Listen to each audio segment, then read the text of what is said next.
Despite losing our number one seed, Novak Djokovic, despite top dog and favorite of many tennis pundits around the world, Sasha Zverev, crapping his pants again, we are still having quite a compelling and exciting 2022 Australian Open, chock full of competitive, mouth-watering matchups. And the matches themselves have been pretty good.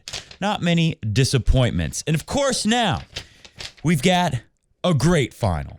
What is possibly the best final we could have asked for other than Medvedev and Novak Djokovic rematch from last year's U.S. Open. This is the next best thing and the best thing that we could have possibly asked for after Novak Djokovic was forcibly removed from the country. First off, you may notice this behind me. Let's take a look at this. We got two really compelling storylines to talk about today. Of course, the GOAT race. And it's amazing. Not only are they tied at 20 titles, but they're almost tied at most finals. And Lendl and Sampras, the closest to these records, far away from the big three. The biggest storyline in our sport and our main product that we have to offer to the world when we draw people in to the story, to the game that is tennis. Our wonderful sport that we hope the whole world would watch and love just as frequently and as much as we do. So today we'll talk about the GOAT race and how this is potentially an asterisk slam. There's been a lot of confusion out there. A lot of people don't quite understand what I'm saying when it could be a asterisk slam.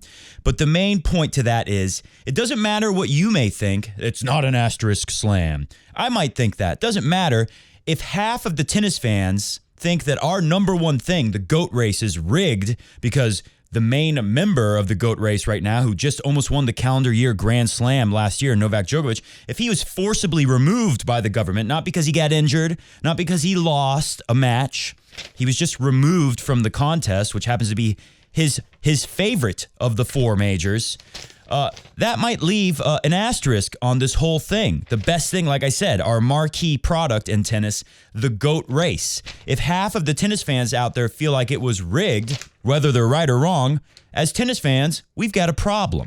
We'll talk about that in today's show. But first, let's all take a trip back down memory lane, put it on the screen, we'll watch it together.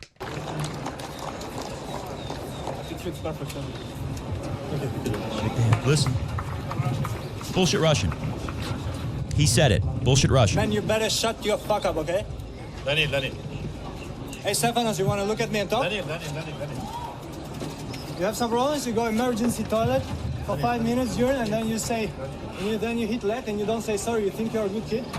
Look at me. Daniil. Hey, look at me, huh? Daniil. You don't look at me. He started it. I know. He started it. I know, but stop. He started it. Yes, but... Yes, he started it. He said bullshit Russian. You think this is normal? Bullshit Russian, I told you. Do you think this is because normal? he doesn't know how to fight. He's a small kid who doesn't know He's how a to small fight. kid who doesn't know how to fight, Steph. If he doesn't say anything, I have no problems with him. But if he says something to me and he wants to fight, he needs to do it. If he doesn't, He needs to do it. All right, psychologically, there's this thing called the fight or flight, right? When you encounter trouble, you may fight or you may flight, right? You might run away. Now, I mean, he literally had his back turned to Medvedev. You may remember I was very big on Steph Tsitsipas around the time this happened. And after this, and I was not as big on Medvedev, but after this happened, I started to favor Medvedev. I was still favoriting Tsitsipas, the one-handed backhand, my love for Federer. Of course, I was going to be drawn. His willingness to attack and go to net. Of course, I was going to be drawn to the game of Steph Tsitsipas. But after this one, I was starting to respect Medvedev a little more and Tsitsipas a little less because, one, if you'll notice in the video, he turns his back and says BS Russian to Medvedev. Okay, a little cowardly there. And when we're talking about fight or flight, we know who's who here.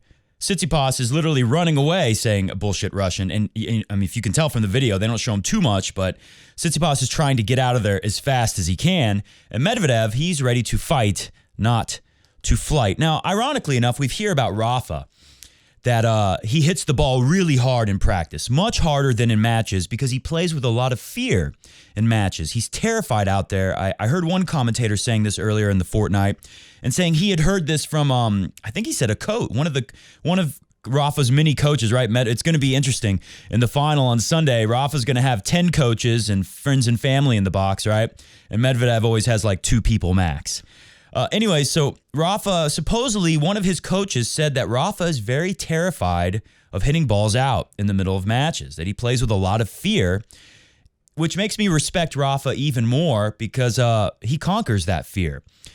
Sasha Zverev, to crap on someone again, it's a little shiza for Sasha Zverev, another BS Russian, because honestly, Daniil Medvedev's a real Russian, and Sasha Zverev, he speaks Russian. Tsitsipas, he speaks Russian. They grew up in Russian households, or at least half Russian, but they left Russia a long time ago. So you could argue that they are, in fact, the BS Russians. But anyways, I think Sasha Zverev plays with a lot of fear. I think Tsitsipas plays with a lot of fear. Think Borna Coric at that U.S. Open and some other, colossal collapses we've seen from Tsitsipas. I don't think Medvedev plays with too much fear. He plays with some anger sometimes, sure, and we saw that. We'll talk about that later.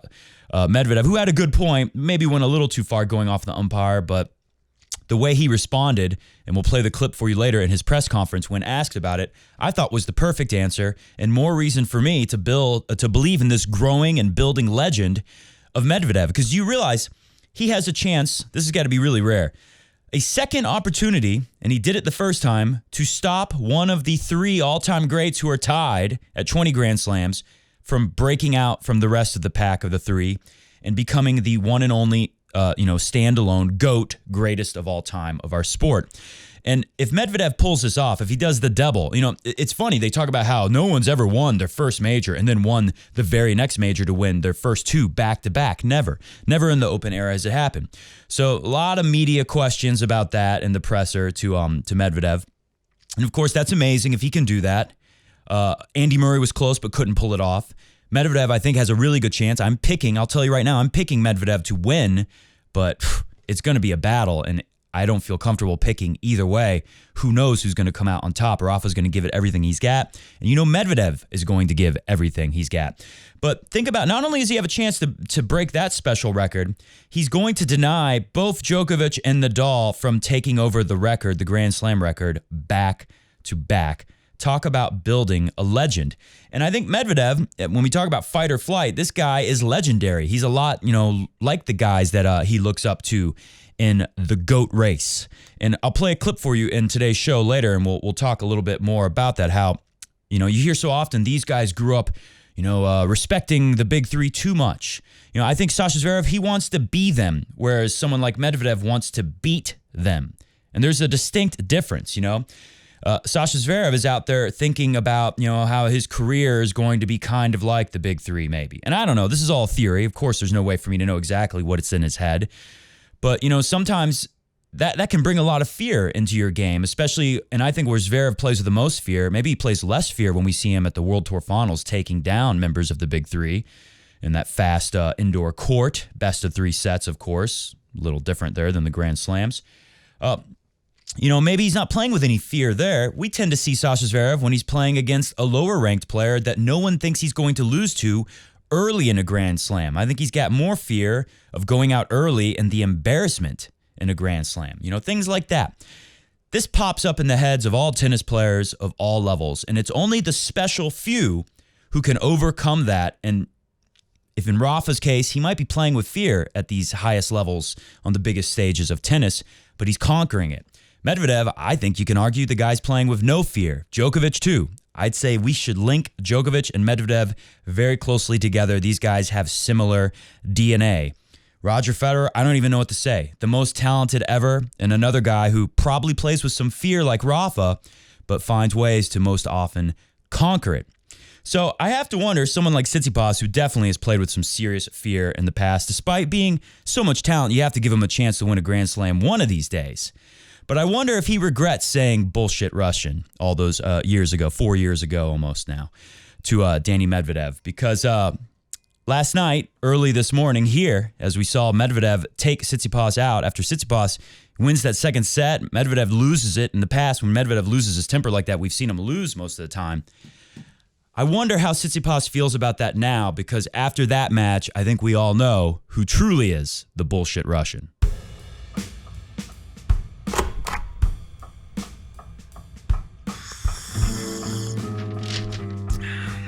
Welcome to Coffee Break Tennis. We're jacked here today. We're pumped. We're so excited on today's show. What do we have in the hopper for you? Let me tell you. As you see behind me, Medvedev, very angry at the umpire. He was asked about it. I'll tell you what I think about Medvedev's answer, which was the perfect answer that you would want to hear from someone who is about to set an incredible record and win another Grand Slam. And of course, Rafa, Berrettini. There were some comments that we talked about in last show that Berrettini's slice backhand is so good, it might be dangerous to Rafa. Well, we saw what Rafa did with that, and we also saw what Berrettini is capable of. We'll go through the stats from that match and talk about how Rafa came out to get to, his 29th Grand Slam final, I do believe. And also, exhausting, horrible. The media and tennis, biggest bozos around. Keep asking Medvedev, who ironically gets so angry on the court, but very respectful and patient with the media. They ask Rafa the same dumb questions over and over as well. Rafa, you could say, slightly annoyed with the question, but very respectful and patient to the media as well. We will talk about that in Nicht mehr on heute Tages edition of Coffee Break Tennis. So right off the bat, I just want to talk about the final. Nadal, Medvedev. There's not much I can say that you haven't heard somewhere else, that you're not thinking yourself, because here at Coffee Break Tennis, I am your host, Matt Bradshaw, with the highest tennis IQ of any tennis commentator in the world, all of the talents of Roger Federer, but not quite as good in the tennis hand skills. And of course, you are the Coffee Break Tennis audience, the highest tennis IQ tennis audience in the world, El Mundo. We are sponsored by Crunch Time Coaching and Peter Freeman, and of course, the patron saints who we couldn't do this show without. Look down below for a link so you can become a patron saint if you'd like to join us and help me keep this show going and growing. It is indeed the highest IQ tennis show in El Mundo. All right, let's get right into things. Like I said, I want to talk about the final. It's going to be epic. We've seen some epic matches already. I have a feeling we could get a five-setter. I'm heavily leaning towards Medvedev. One, it's going to be at night. Think about Federer and Nadal. Oh, and of course, we had to talk about that asterisk business, but we'll get to that later. Think about Federer, Nadal 2017. Playing at night makes a big difference. And Medvedev, take a look at this. Put this on the screen. This is what Medvedev does. He returns from far back. By the second shot, he's a lot closer to the baseline. And on the third shot, he's right on top of it, and he's taking over the rally. Oftentimes using his laser, super low and sharp two-hand backhand cross court to get you in all sorts of trouble. Now, you can say there's matchup troubles for both players here. Rafa's got the lefty forehand, his best shot. But playing at night, the ball will not bounce as high. And when you look at that graph I showed you, Rafa does something very similar to Medvedev there, returning from far back a lot of times and getting to the baseline to dictate play with his weapons by the second or third shot. They do it a little different. Rafa puts the ball up high. Medvedev tends to put the ball low, but they both go very deep, close to the baseline. At least that's what they try to do. And when they do it, they tend to win their matches. Anyway, Mats Wilander talked about the matchup, and I think he put it so well. I don't have to say much more about the finals matchup on Sunday, except for reading this and a couple brief comments afterwards, and then we'll move on. Mats Wilander said, "The two best players of the tournament have reached the final. I didn't think Rafa was going to be one of the two best players to reach the final. Danny was expected, with Zverev not playing at his best, and Novak out and opening. And with Novak out, an opening emerged." Rafa, I'm going to make a case, and I'm going to go both ways, because with everything in life, the truth is always in the middle. And I think the fact is that what he said, Rafa can't control it. Rafa's going to do his best to win every match. It's not Rafa's fault that Djokovic is not in. But the fact that Djokovic was removed the way that he was, I think a lot of tennis fans are going to be, they're going to have a hard time accepting this result if Rafa wins it and takes the lead in the GOAT race. That's why I'm hoping, for the sake of tennis, our sport, and for the sake of civilization, world civilization, I hope Danny Medvedev wins this one, because you could easily argue that Medvedev would have had a good chance to beat Djokovic here. He just did it in the U.S. Open. And Rafa, almost no one believes, right? If you're a big Rafa fan, I respect Rafa if he wins this. And I hope Djokovic gets to come back and play soon and they get to keep battling. But I'd rather see Rafa take it at the French. Because I'd love to see Rafa beat Djokovic here. That would be the ultimate. Then he would really deserve to be called GOAT. But ask yourself, Rafa fans out there, would you bet your house? And if you don't have a house, would you bet your car? And if you don't have a car, would you bet your kidney on Djokovic losing in the semifinals? That's where they would have met this time around. Instead of Berrettini, let's say it was Djokovic playing well, as he was before he got there. Would you bet on Rafa beating Djokovic? Would you bet on Djokovic losing to Rafa in the semifinals here? Would you bet your house, your kidney, your wallet, your car, whatever, your loved ones? I don't think so. So just remember that. Anyways, he says an opening emerged, though. So let's not fault Rafa too much. It's not his fault that the Australian... It's not his fault that Djokovic didn't get vaccinated, and it's definitely not his fault that the Australian government chose to go all authoritarian on Djokovic.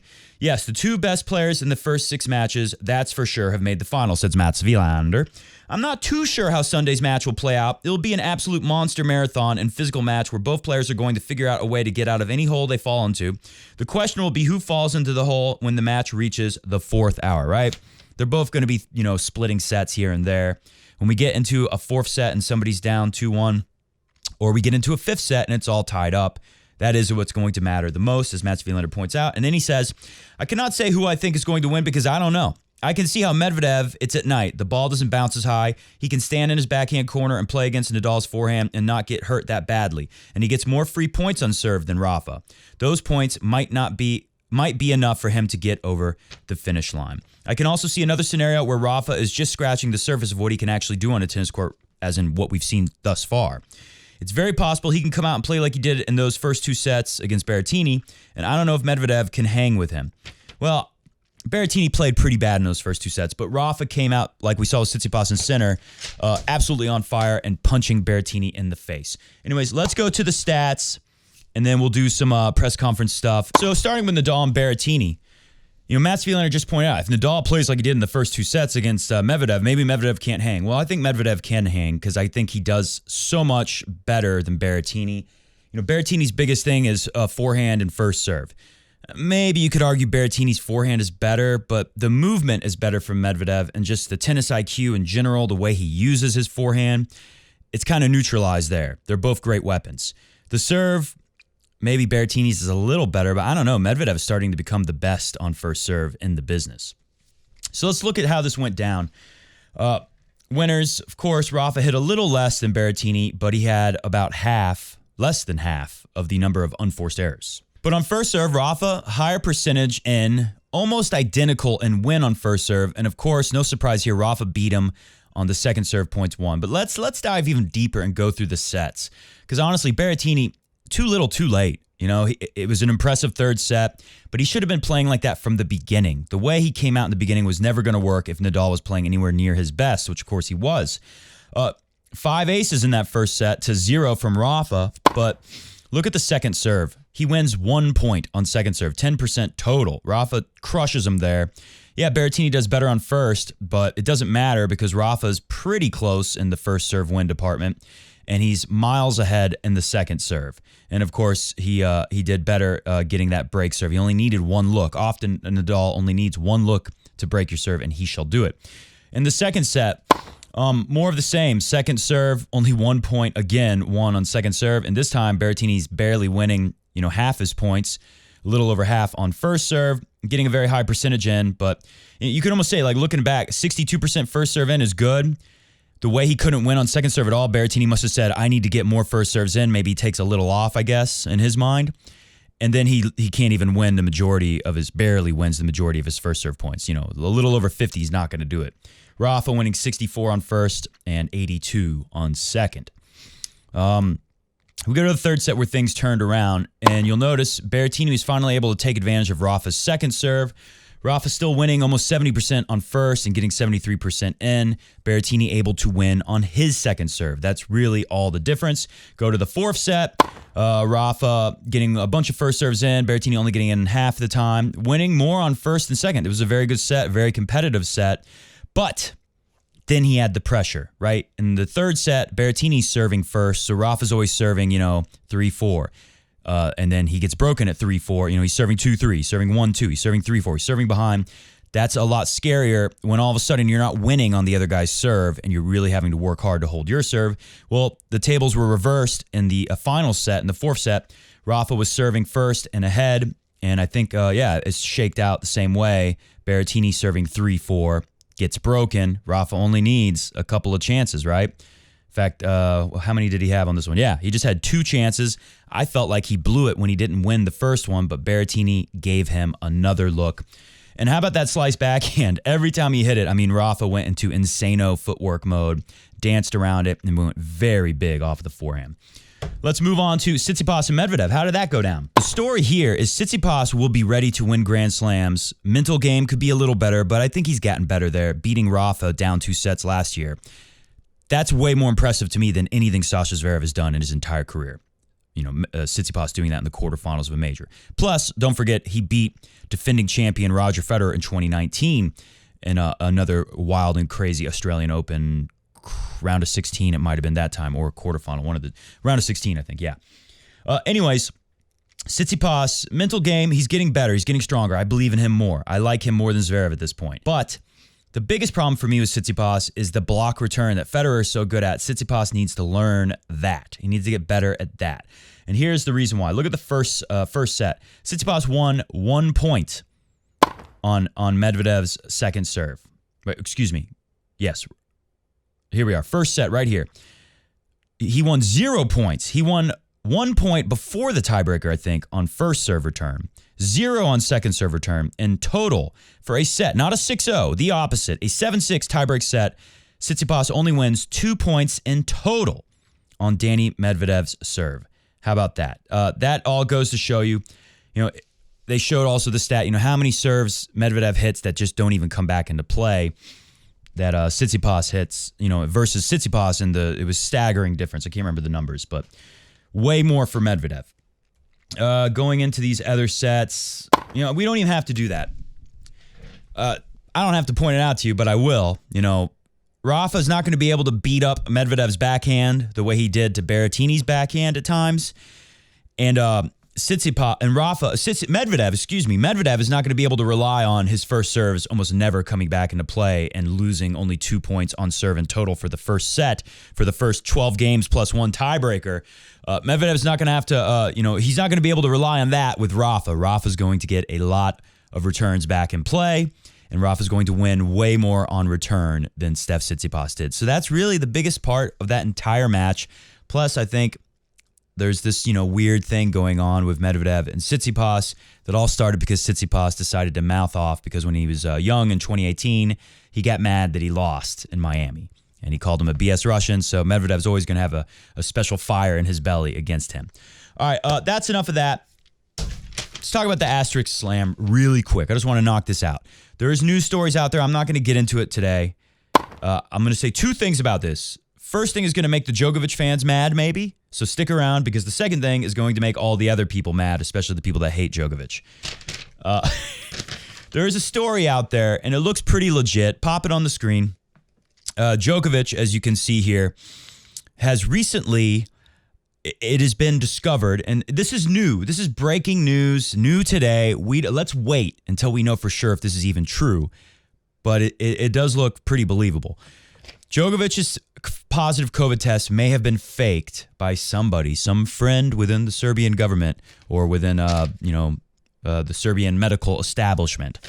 So here's this news, and this is their evidence. You'll see here is the code number on the positive COVID test doesn't sync up with that time of year. They keep them in order, they track them, and the numbers don't work. It looks suspicious, like this one was forged. And as I've said before, this is what I'm going to say. Number one thing that might make some Djokovic fans out there mad. I'm sorry, but I believe it. If this story is true, I will not be surprised at all. As I've said jokingly and only half jokingly in the past, in Serbia, you should get the Medal of Honor for faking the COVID test that allows Djokovic to play in the Australian Open in 2022, right? Don't think there's much arguing that. And, Djokovic's whole story always seemed a little fishy. The timing of everything. Oh, so he wasn't going to play the Australian Open, and then he found out since he just happened to get Omicron variant in December, right before it was time to go to Australia, because they got to get out there pretty early to get ready for the tournament.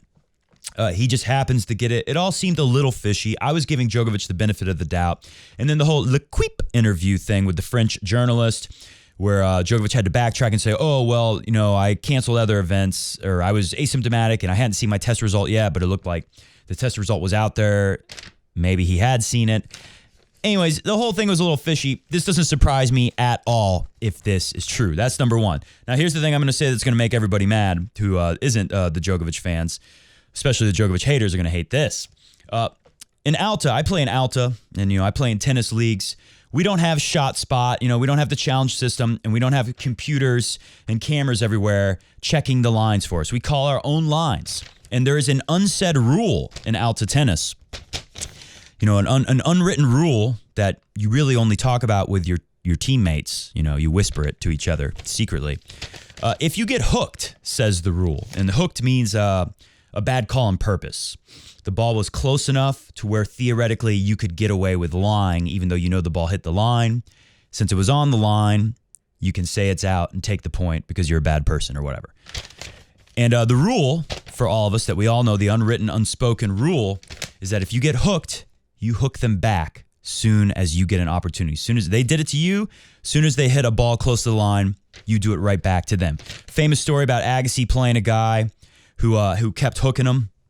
And when he got to match point, the guy hit a second serve in the middle of the box, and Agassi said, out, game, set, match. And this was like a junior match where they had to call their own lines. There's no referee, and there's nothing the guy could do. It was match point. Agassi makes the call. Second serve right in the middle of the box, out. He hooked him, and he hooked him back at the worst time, and he didn't follow the part of the rule that we all tend to follow where wait till they hit it kind of close to the line before you hook him back. He just did it, and he didn't care because the guy was a douchebag, and he deserved it. So I'm going to make the case here. Djokovic is doing that. The Australian government, they're the douchebags in this case, in this incident. And Djokovic did everything he could to fight back with the help of somebody in Serbia to fake a test. That might be how it went down. I don't blame him. I don't care that he did it. Good for him for trying to get around it. The guy wasn't going to get vaccinated no matter what. He won't even eat gluten. He won't eat bread. He put it against his belly and said it made him feel sick. And that's when he knew that gluten had bad energy for him. Of course, the guy was never going to get vaccinated. And of course, as we all know now, he poses no threat or danger to anybody else in the world, not even himself. He's one of the healthiest people in the world. Okay, moving on. Let's go to the press room and listen to some responses because some of the stuff got me really fired up, and then we will get out of here. First off, Daniil Medvedev. Take a listen where they ask Ben Rothenberglers. He says to Daniil Medvedev, I'm sure he's mad about what I just said about Novak Djokovic, if he ever hears that. He said to Medvedev, do you ever feel bad for being mean to the umpires and calling them stupid? Too far. I regret it all the time because I don't think it's nice. I know that I know that every referee is trying to do their best. But yeah, when you are there, tennis, we don't fight with the fists, but tennis is a fight. It's a 1v1 against another player. So I'm actually really respectful to players who almost never show their emotions because, it's tough. It's tough because I can get really emotional. I have been working on it. So many matches I handle it. And I think if we look back at myself 5 years ago when I started playing, there was less attention on me. But I was just insanely crazy. And, I'm working on it. I love that response. And I understand. People might not believe me. I seem like a nice guy. I remember one time Peter Freeman said to me, he saw me playing a match with someone, and I think I smashed my racket or something. And he said, he's like, you're scary. I don't get it. I see you coaching little kids, and you're so nice, and you're fun. You're like the nicest guy in the world, and you're goofy and stuff. And then I see you playing a tennis match, and I'm like scared of you. You have like serious anger problems, Matt. You're crazy. I don't understand it, right? Some people don't believe me, but I know exactly how Medvedev feels when he says this. It takes a lot of energy out of you to throw a temper tantrum. It doesn't help you win the match unless you're John McEnroe, and even he made things draw out so long that he had a chance to catch his breath and get his energy back, and it tends to disrupt the focus of his opponent more than himself. But I regret it all the time, said Medvedev, because I don't think it's nice. I know that every ref is trying to do their best. Amazing, especially when he kept calling the refs stupid. Although he didn't say you're stupid. He He said, why are you being, okay, he said it. He said you're stupid, but he didn't say it like directly, like you are stupid. He said, are you stupid? It was a question, something like that. Anyways, but what I love here is we don't fight with a fist in tennis, but tennis is a fight. And I mean, that's how it feels out there. You're in battle. There's no better way to describe it. You don't punch each other, but it feels like a boxing match. I've said that before. And it's absolutely true. Anyways, let's move on to Rafa. He kept getting asked the same kind. And one last thing on that is one of the reasons why I love Medvedev, because he's a fighter out there and he's always going to be. He's not, like I said before, he's not like Zverev wanting to become these guys. He said before, like he didn't idolize any of the big three growing up. He wanted to beat them. That was his dream. Didn't want to be them. He didn't want to be their friends. He wants to beat them. Very different. And that's why he's where he is ahead of the entire next gen. Anyways, let's go to Rafa. We know Rafa's mentality. I don't know if I should call it this way. Oh, never mind. That's Medvedev saying how amazing it is that Rafa never smashed a racket before and doesn't get angry like him. Which, yeah, Rafa is amazing. Another Medvedev question, but we don't have time for that. Let's go to Rafa. You just talked about how you feared you wouldn't ever even be here, right? Rafa was injured. He didn't know if he could even make it just days before going to Australia. Does it give you more perspective and freedom in this final? Play the clip. For me, it's something completely unexpected. So I am super happy. Of course, everybody knows me, and I always going to try my best. And of course, my goal now is to win. But as I said, for me, it's a present. Just be here and play tennis. No, I am taking now the things a little bit in a different way. Of course, always with the competitive spirit that I have, because I can't go against that. It's my personal DNA. So, but in some way, I don't know. Just be where I am and be able to have the chance to compete at this level. It's a lot of positive energy for me to keep going, because at the end of the day, and being very honest, for me, it's much more important to have the chance to play tennis than win the 21. No, because that makes me more happy in terms of general life. No, be able to do the thing that I like to do more than achieving another Grand Slam. At the end of the day, the life it's about happiness, and what makes me happy is about just have the chance to do what I like to do. Now, that whole answer is great, and we can all learn from it. These idiot media personalities who keep asking him different versions of the same question, and I can't blame them too much, because most of them aren't tennis players. They don't think of the game in terms of the actual game. They think of it as manufacturing headlines and storylines, and to them, the storyline is Rafa Nadal is going for history, la historia, right? Rafa Nadal almost didn't play the tournament, which is a good story, yeah, but we already know it. We all talked about it. They're just trying to milk Rafa for the ultimate quote. It's like they want Rafa to say like, yes, last night I lie in the bed and I go through a book, un libro I have, la historia de tenis, and I read about the tennis in the histories. I read about the Rottlever, the Rocket. I read about Pete Sampras. I read about Bjorn Bjork. And I read about Roger and me, Rafa. I read about Novak. And I started crying because it means so much to me to make the history, la historia. If I can win the 21st Grand Slam, it would mean so much to me. Like, is that what they want? They want Rafa to break down and cry and talk about how much the history means for him. I don't get it, these media types. I'm so over it with the media guys asking the same questions of the big three players every freaking time. And now they got a new version of it is, what does it mean? How is your perspective, even though he's already answered it like 3 times, how's your perspective changed now, Rafa, that you have an injury? And he gives him this golden nugget, and they don't take it. They miss it. It goes right over their head, and they keep asking the same question. But listen to the golden nugget. The whole thing was good that I played for you, but listen to this. I'll say it again. Where is it? Just to be where I am, to compete at this level, it's a lot of positive energy for me to keep going. But very honest, it's much more important for me to play tennis than to win the 21. Because that makes me more happy in terms of the general life, la vida. To be able to do the thing that I like to do more than achieving another Grand Slam. In the end of the day, it is about the life, la vida. La vida loca, la vida Rafa. And the happiness and what makes me happy is having the chance to do what I like to do. And I got to tell you, as a tennis player myself, the thing I like to do the most is play tennis. One of my greatest fears is that I'll get in a car accident or something horrible happen that's outside of my control where I won't be able to play tennis anymore. You know, I'll have some kind of serious injury where I'll never be able to play at the level I'm used to playing ever again. That would make life really tough on me. That would be the worst thing. It's one of my greatest fears. And I totally understand when Rafa says that, just like I understand Medvedev talking about the emotions. Sometimes it's too hard to control getting angry out there, because it's like you're in a fist fight. And that's really what it feels like sometimes, especially depending on your perspective. And that's Medvedev's.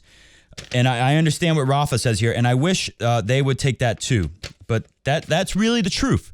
For Rafa, it's not about winning the 21st Grand Slam. It's about getting to continue doing this, to live La Vida, the life, where Rafa gets to fly around the world playing in the most important tournaments, playing against the best players in the world. That means more than winning all the tournaments. Of course he wants to win. I love the stuff he says about the competitive spirit. And then he had another one before.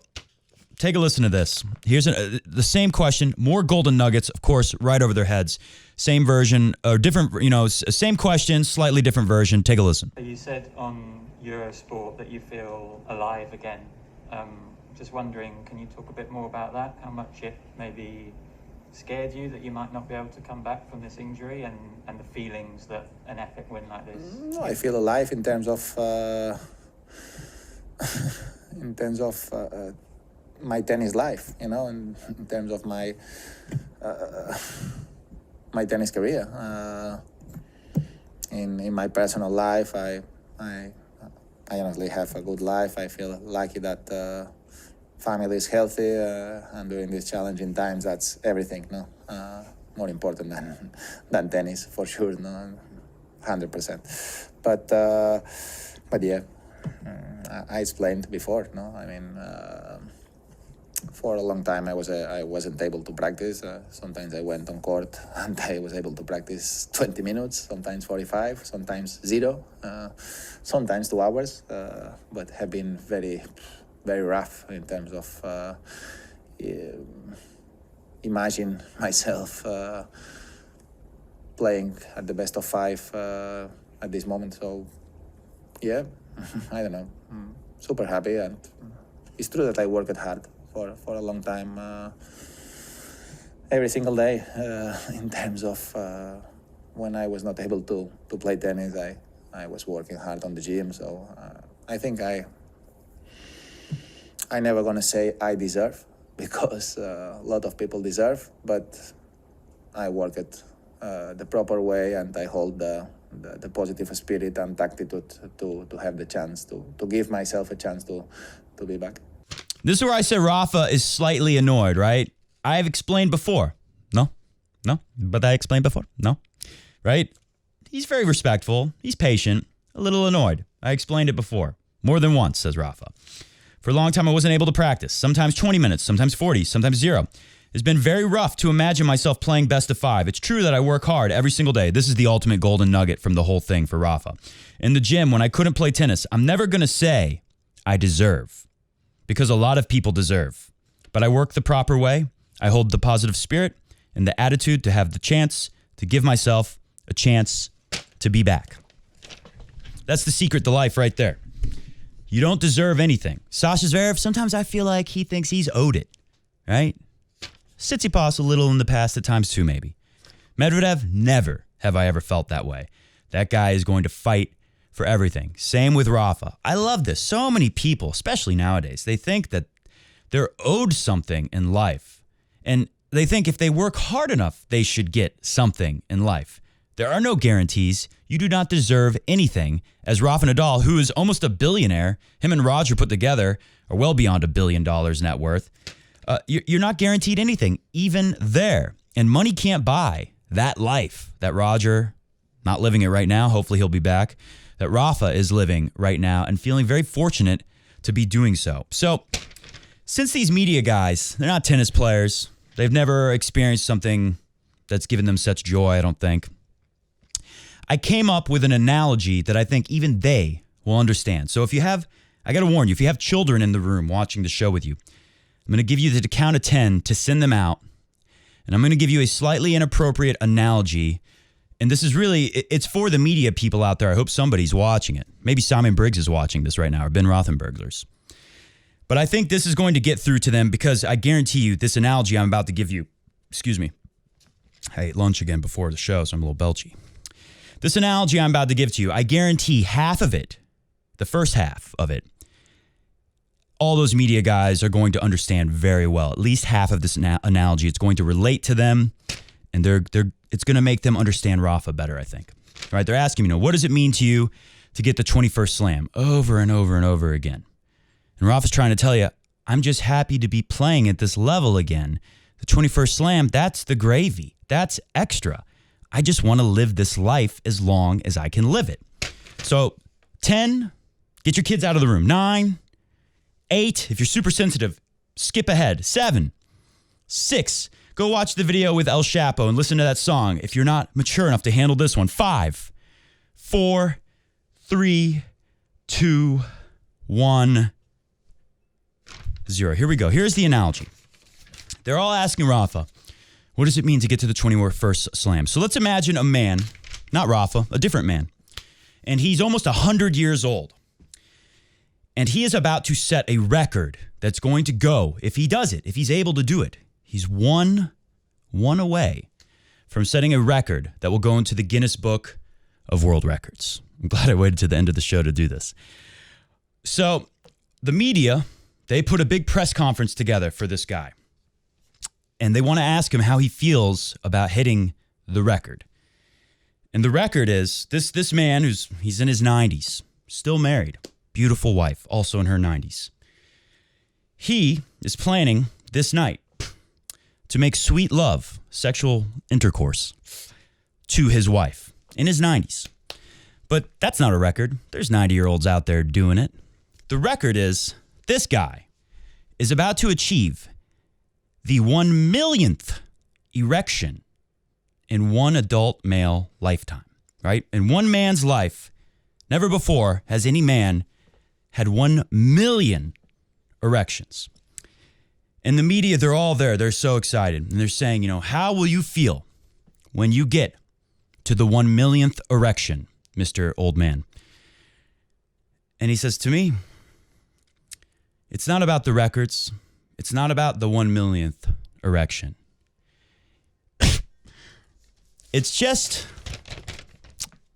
the fact that I still can get erections. That is truly, for my life, what gives me the ultimate happiness. Here, almost 100 years old, with my beautiful wife. 1 millionth, 1 million and one. It doesn't matter to me which erection. I'm just so happy that I'm still getting erections and making love to my beautiful wife. Hit the music. I hope the media guys out there will understand now. It's about the love of the game. And just ask Jeffrey Toobin, media people, they know all about erections. Anyways, get that shit out of here, you stupid media. What are you, dense? Thanks for joining us today on Coffee Break Tennis. I got a lot planned for the show.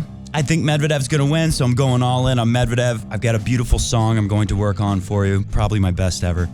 I may do a video on Saturday, Zamstag, talk about Ash Barty Party a little bit. I enjoy her game very much. I'm just so busy covering the men's game.